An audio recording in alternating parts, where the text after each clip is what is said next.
Thank you for having me. It's good to be here and to see all of you. I've been organizing with the Industrial Areas Foundation for the last 20 years, although there are many, many people who have been doing this far longer than I have. I can no longer say I'm one of the babies, but I'm not an oddity for for doing this for 20 years. It doesn't feel like it's been that long. I'm currently the lead organizer with Nevadans for the Common Good, but I worked the majority of my career. I've been in California and a little bit of time in Texas with various projects throughout the state of California.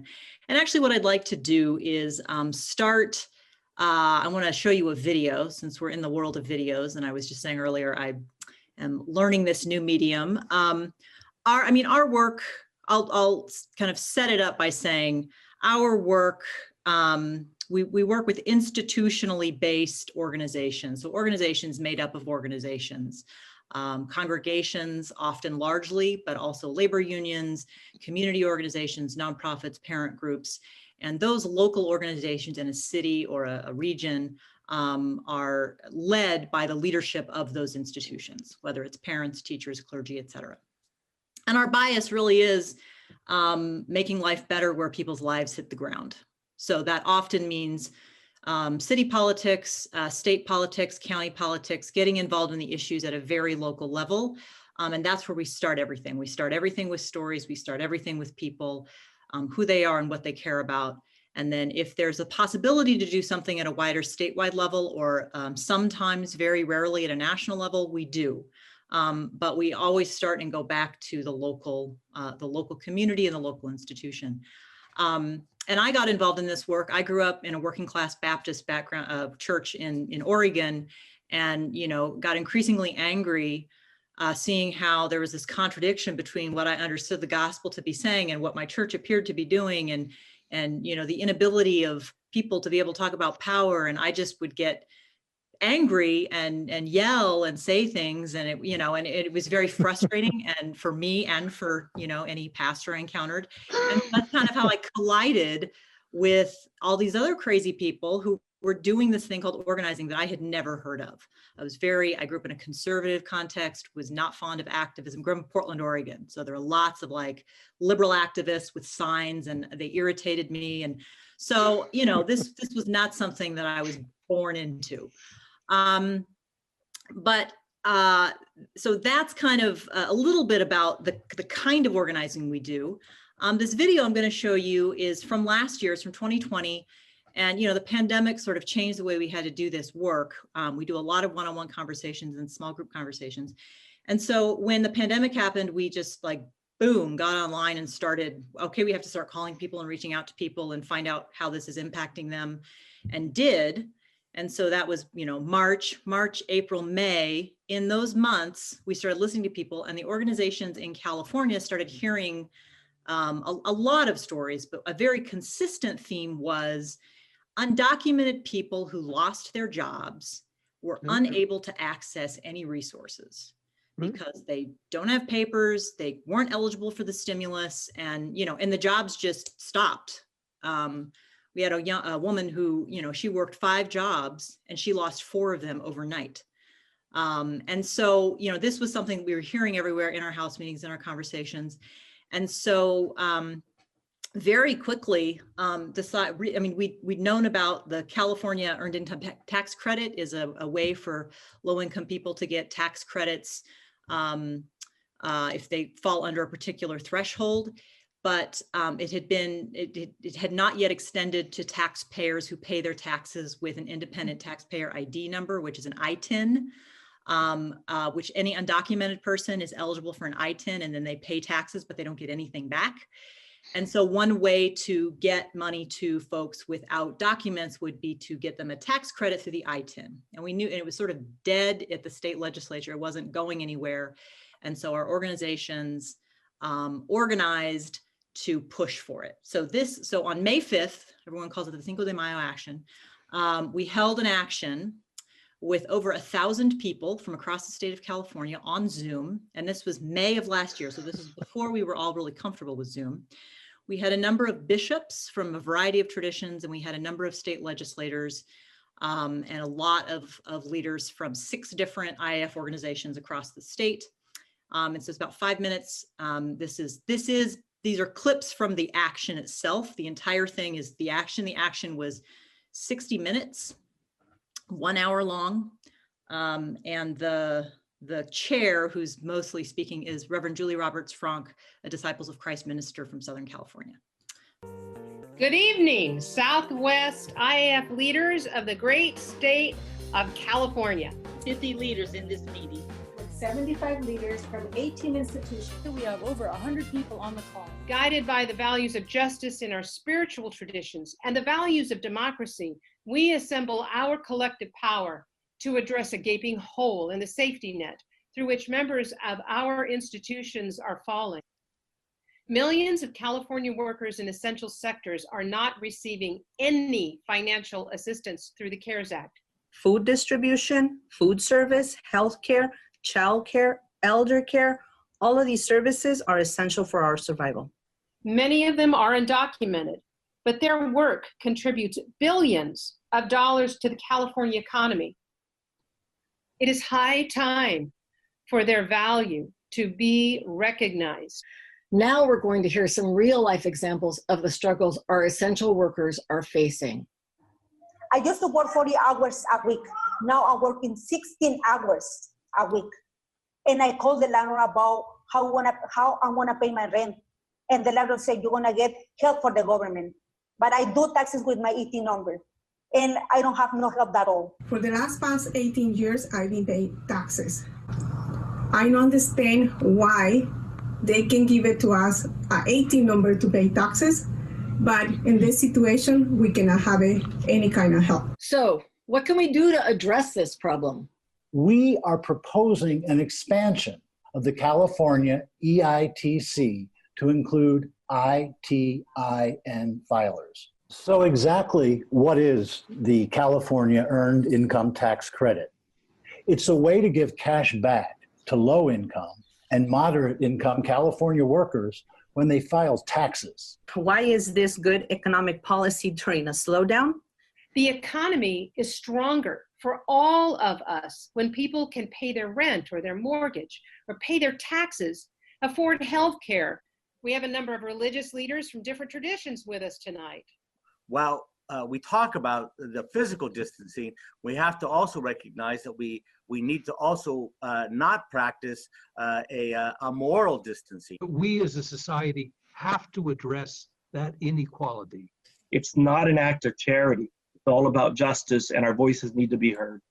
We are now going to ask some of these elected officials for their reactions and start a conversation about how we can fix these injustices. It's not easy to get 1,000 people to be listening in, to not just be listening in, but to be involved in something this important. We have just been hit as a society by a tidal wave, and yet no lifeboats, no life jackets have been given to our undocumented brothers and sisters. So how can we as IAF institutions across California, how can we work with you to help you move this forward? We included this in the budget last year on both the Senate and the Assembly. And when we get to that point of the final cuts, the final decisions on the budget, your voices have to be louder and clearer than ever. We are able to gather 900 plus leaders from across California because we have already been doing the indispensable work of building power in our local institutions and communities. It's slow, patient, powerful work. We are knitting together a body politic to act during this season of crisis. Send each of us forth, fiercely committed to do the work entrusted to us, and make us bold to act. This is why I started this I Organize with my community. With several leaders around the church, we've been calling people can hear our stories, because this is time to change. This is our work, and this is the moment. God will be with us. Adelante, Dios está con nosotros.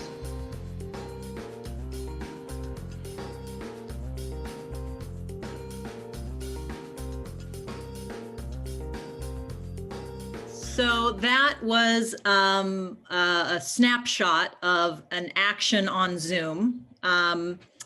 with 6 different organizations. And the end of the story, well, the end of that particular action, the organizations organized over the course of that summer and pushed the legislature and the governor to pass the expansion, and they did. And we thought that they were only going to pass it for families with children under the age of 6. They ended up passing it for everyone. And there was a letter writing campaign, there was a push, there was testifying, meetings. And then this year, Governor Newsom's, the newest plan to push out the additional money to undocumented people, they are doing it by means of the Cal EITC. So without that expansion, there would not have been any of the stimulus talk to undocumented people in California. That is the method for getting that money to them. So that's an action story. And I guess I will very briefly, I have another slide, just kind of share our methodology for doing this work.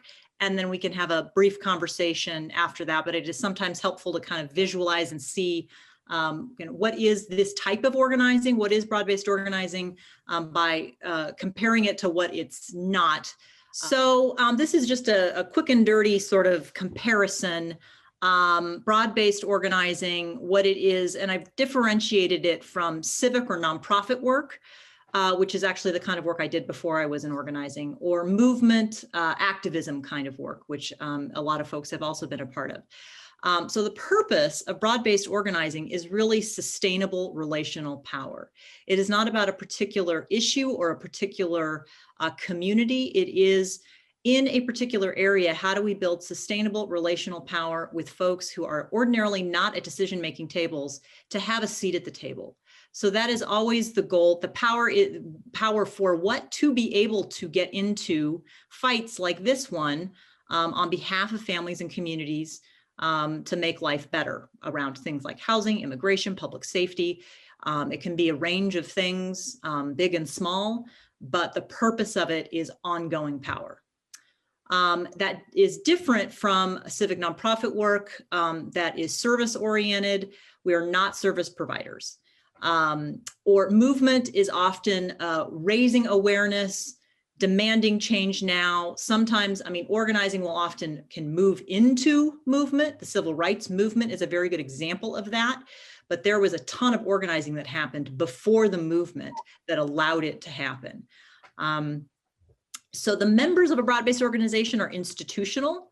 So as I said before, intermediary institutions, congregations, parent groups, there's a fair diversity, there's diversity among members. And that's in part because institutions, they have a values base, they have people, they have money, and they stick around. They're in a community and can kind of act as a standing for the individuals who are there.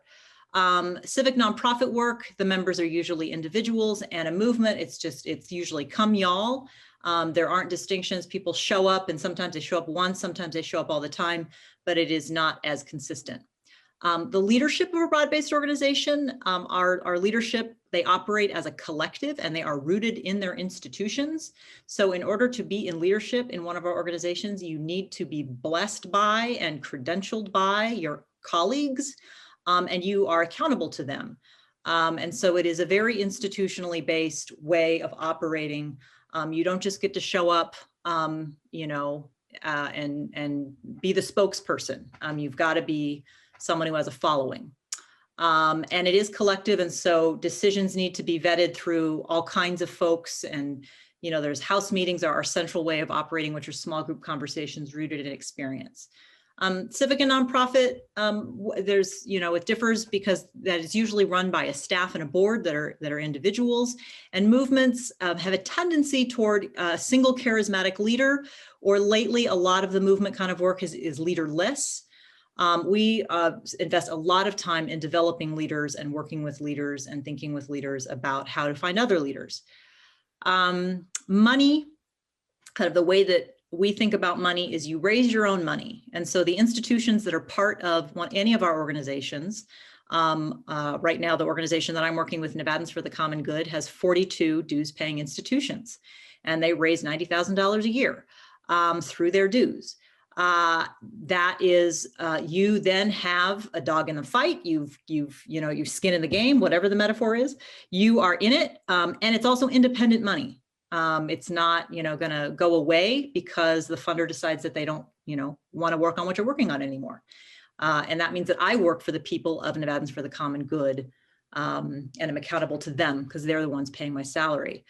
The other way that they raise money is through an investment campaign. So lots of the leaders also contribute, and then they go out and raise money from, organizations in the community. So between those two, that should be the bulk of the budget. It's then supported by foundations, and a lot of denominations will invest in this kind of work, but really the heart of it really needs to be independent and from the members. Nonprofit work, I worked in nonprofits, and it's a lot of foundations, a lot of donors. It's other people's money for good causes, but it's just a different way of raising money. Movement work doesn't not need a lot of money, but individual supporters will sometimes fund things, or a lot of times now we see on both the left and the right, very rich interests will fund, supposed grassroots movements, but it's really being funded by a very large, wealthy corporation or donor. Issues, the way that we approach issues, we are multi-issue, and the issues in a local organization are determined by the interest of the leaders and the interest of the community. Whether it's a winnable issue, people don't need to be, taught how to lose. We all know how to do that on our own. So we want to make sure that, this is something that is actually possible. And then does this fight that we're getting into, does it help us build power? Does it help us live to another day? Does it help us recruit more people and institutions and, sustainability? The issues in the nonprofit world are determined by the need at the moment. Lots of nonprofits have had to shift into rental assistance these days because of the need happening in our communities, the merit of the issue, or the funding that's available. Movements tend to be single issue or one abstract idea. There's a central theme that's being pushed. Action for us is aimed, calculated, and strategic. We have a target. Our target in the action you just saw was primarily the governor, also the legislators, but we had thought the legislators might get something through, but we weren't certain that the governor would sign it. So even though he wasn't at that action, the fact that we had 1,000 people with all these bishops and legislators, it made noise. And so we're very calculated and strategic about, who is this action on? What is it? Who are we trying to get a reaction from? There needs to be an exchange of power.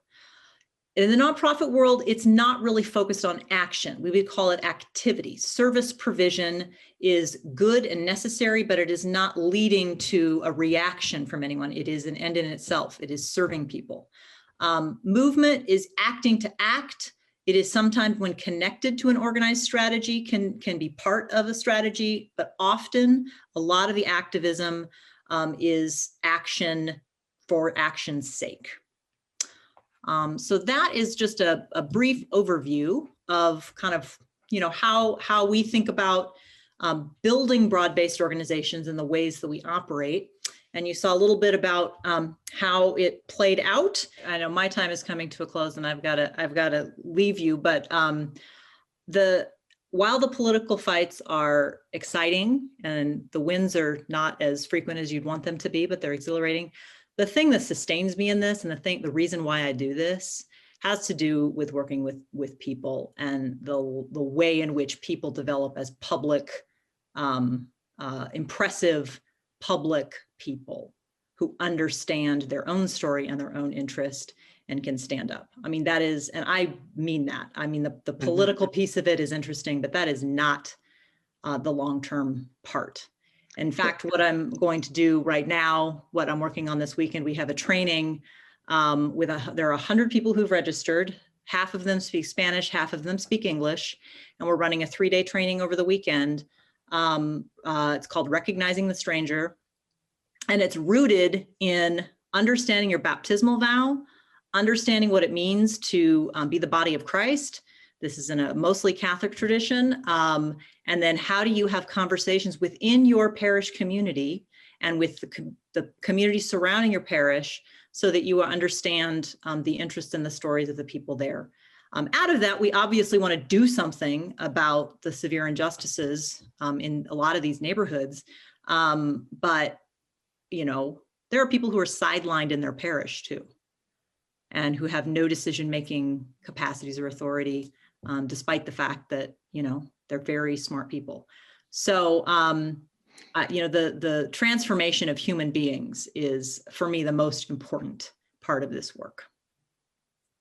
The topic is organizations of low-income people. But under that topic, in fact, I think the faith-based community organizations that have grown up in this country over recent decades are the strongest community organizations in the United States. There are others. There are secular, various kinds of other institutions, but in terms of organizations that include a lot of low-income people, they are the best, I think. And they also have this great emphasis on training people. So they train, according to that study that was done in 2000, they train informal training. They have 24,000 core leaders who go to meetings. And so there's a practice of activism. And then 1,600 people a year were going through multi-day training to be organizers. So the training emphasis is excellent. And also they have this, they embrace conflict. That in our society, there are real conflicts and they need to be surfaced and dealt with. It's not just a matter of asking people to be nice. So I think, they are an important development that's been heavily supported by the churches and other faith groups. So it started in the 60s with Saul Alinsky. And Saul Alinsky was a community organizer in South Central Chicago. And he wrote one of his books is called Reveille for Radicals. He was really a pioneer in how to organize. And one of his partners was Monsignor Jack Egan. And he got Catholic money to support this radical Saul Alinsky. Saul Alinsky was a pretty radical guy. And at least he was perceived as radical. And then he trained somebody who trained Ernie Cortez. Ernie Cortez lived in San Antonio. And so he wanted to do what Saul Alinsky had done in Chicago, in South Texas. And Ernie Cortez, he's even older than I am. And he spoke at an IAF training that was part of a CDSP course that happened just a couple weeks ago. He's a real firebrand. He's a great guy. he comes every year. Every year we have to brace ourselves. Right. So so Ernie Cortez and that Texas experience was also both South Central Chicago and the Texas experience were very successful. And they showed that this kind of organization, what Anna described, institution-based, it has different names, but institution-based community organizing could be very successful at achieving change and also at equipping people. And so Industrial Areas, I think Saul Alinsky founded Industrial Areas Foundation. There's an organization was called PICO for a long time. Now it's called Faith in Action. It's primarily Catholic. It's very much focused right now on Black Lives Matter, so it's race first. So it has a somewhat different emphasis, but it's the same idea. I just went on their site, and Faith in Action has one section on what is faith-based community organizing. It doesn't mention any other organization except Faith in Action. What the cob? They're rival. And then there's Gamaliel, and there was a secular organization called Acorn. They did a lot of good organizing, but then they had some trouble with stealing money. somebody stole, there was some money, some embezzlement. So it really shut down the organization. And then there are smaller ones, but it's basically now IAF and Faith in Action. There's been, as of 2000, which is the only comprehensive study that I could find, of the readings that I assigned, one is that study. It's really worth reading the executive summary. So if you didn't do it, read it, because it really is, that's good. And then the second reading I listed really is a journalistic account of what's in the study with some examples of how it's worked out in different places. As of that study, so in 2000, there were 133 faith-based community organizations across the country. My guess it's now up to 200. As of that time, 87% of the member organizations were religious congregations, mainly Black churches, Black Baptist churches, mainline Protestants, and a lot of Catholics. It was rapidly growing as of that time. The support of the Christian community, I think, is really notable. This is a heck of a story, and we don't tell it in a. One reason to do the overall survey is because it's bigger than Faith in Action, or it's bigger than IAF. It's not just their story. It's a story of communities of faith and the politics of poverty. And it hasn't been told that way. So 87% of 4,000 institutions are local congregations that are involved in fighting on issues, usually issues that are important to poor people in their own community. It's somewhat uncomfortable. In the place I live, Alexandria, Virginia, and there are a lot of older white people who live in the core of the town, and they have money, and then poor people live on the other side of the highway, and there's no housing. The affordable housing crisis is there, not as bad as San Francisco, but it's serious. So the local faith-based community organization is organizing in churches, including churches with a lot of higher income people, to push the city council to do something about affordable housing. So I just think the support of local church is part of the story. And then the money. As of 2000, 20% of the money was coming from, surprise, the Catholic bishops. It's a pretty conservative crowd. And they do 3 or 4 big fundraisers in the parishes across the country. Everybody raises money for Caritas but one of their 4 big fundraisers in parishes every year, collections, is for the Campaign for Human Development. And that mainly goes to these organizations.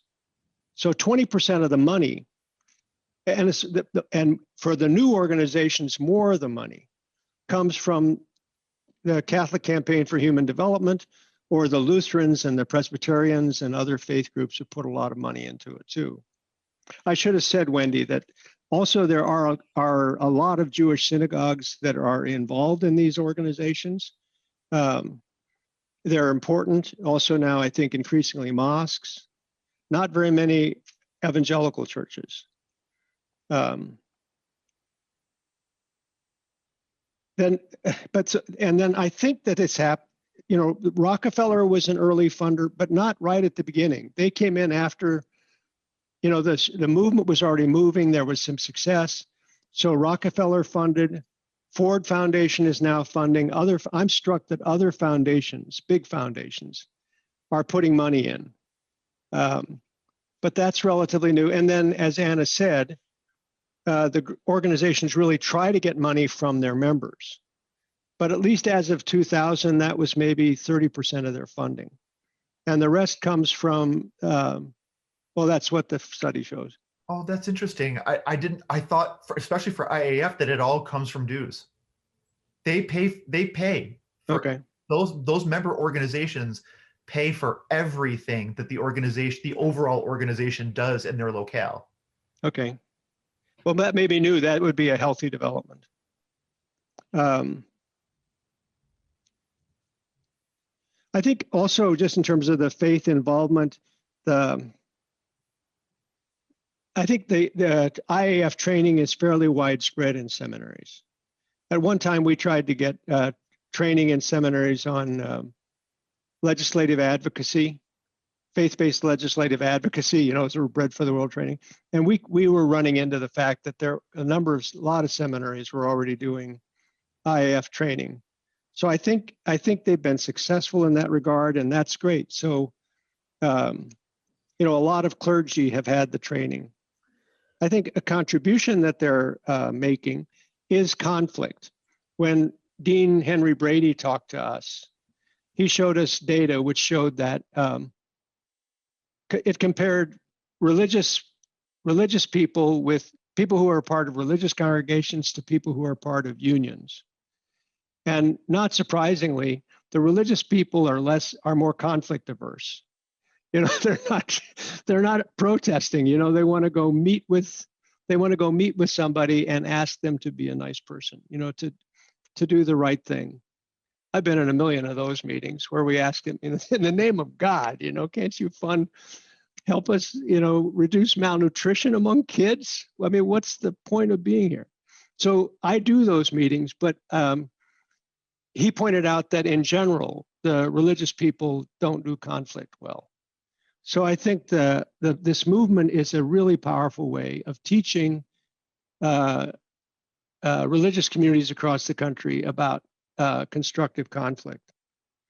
Just one other thing, one support that these things are getting now, which is really extraordinary, is that Pope Francis is a huge enthusiast for organizations, he calls them popular organizations.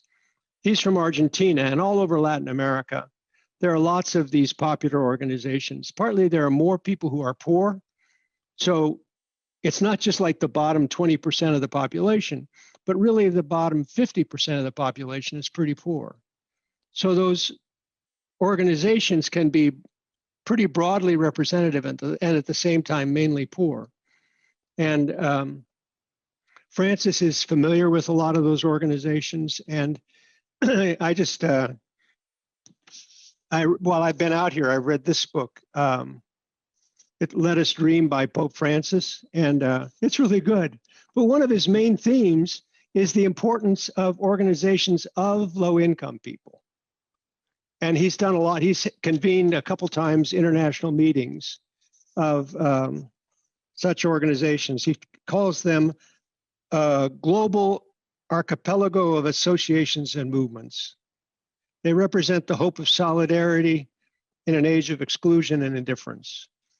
So at least for Catholics, you're getting pretty good, you know, they're getting pretty good backing from Pope Francis. Maybe 5 years ago, I'm guessing the Poor People's Campaign was organized. Again, with really important financial and organizational backing from churches, especially mainline churches. I know the Disciples of Christ have put a lot into Poor People's Campaign. I don't know which, the National Council of Churches, I think, has. The Poor People's Campaign, I mean, first they have Reverend William Barber, who is just, if you haven't ever heard him, you know, just Google Reverend William Barber and look at any speech he's ever given. He's a very gifted speaker. He's a preacher, but Poor People's Campaign is a secular organization with strong backing, especially from the Black churches. So Barber is an important, really important part of it. And I think they've used Barber to get good press. You know, it's a revival of Martin Luther King's Poor People's Campaign. They've managed to get good media coverage. They developed a really strong digital outreach. They've been able to do state level events that are impressive. And then the presidential campaign work was really impressive, at least among Democrats. They didn't get to any Republicans, but they were able to get all the Democrats in the primary to come and meet with poor people and hear from poor people, white, Black, Latino, about their experiences and what they need. It was really quite impressive. So I'm not sure that they have much on the ground, really. I think in terms of organizational structure, the kind of structure that IAF has, or, all those, they don't have anything like that, to my knowledge. But I'm not saying that to be critical. I'm saying it. They do, actually. They have chapters all, like, I'm part of the Bay Area chapter of the Poor People's Campaign. Well, I may be wrong. They do. They have a major. It's very much like IAF in that respect, where you do it locally, and then it scales up from the local to the national. I'm glad to hear that. Yeah, they really do. Okay, I'll stand corrected. I'm glad to hear it. Actually, does it draw from? Are the people who come to the meetings educated middle-class people? So I have only been able to be. I'm like Anna in that respect. Since I started being involved with the Poor People's Campaign, it's only been digitally. And so certainly digitally, it's hard to tell, right? But it seems to be the case that people are widely divergent. One of the things in terms of demographics in that respect, I want to comment on is one of the earlier things that you had mentioned about the people who are liable to come to an IAF meeting or to a community organizing meeting. And I've been a member, a part of a number of those. And I can tell you far and away, those people are poor people by a tremendous margin. These are not like people with a BA sitting on the folding chairs. These are like domestic workers and day laborers. Like, it was impressive. And the people who are raised to speak at those meetings and to lead those meetings are those people. And it is gorgeous to see. It is just so moving. So I think that's part of that's what Anna was saying about watching people come into their own and watching leaders develop from people who are so insecure and think they have nothing to offer. And then all of a sudden they're leading a meeting of hundreds and hundreds of people, and effectively, and it just changes them. And it's wonderful. It's just amazing. It's amazing. I do think that then there's also the story of the social media, because I think something has happened there that with the Sanders and Trump campaign, both organized social grievances, economic grievances. Partly it's just that things got worse, but also I think people are better connected. So they're connecting through social media, maybe in other ways, but also with those two campaigns. And then with the Trump and Biden campaigns, something happened there that a lot of people who have never voted before came out to vote on both sides. So I think that's part of the same story. And then the things I think we need that as I look at this, one is that maybe I've just missed it. But Peter and I have looked for literature, and we don't see any. It's a good book. Maybe it's your next book. Scott, you could write, or if you've got a PhD student, this would be a good dissertation on if it's true that there has been some empowerment of low-income Americans over the last 50 years, and that faith communities have played a role in that. That's a wonderful, it's important in terms of just being encouraged that we can solve some of our problems. And then also analyzing it is important to know how to move forward.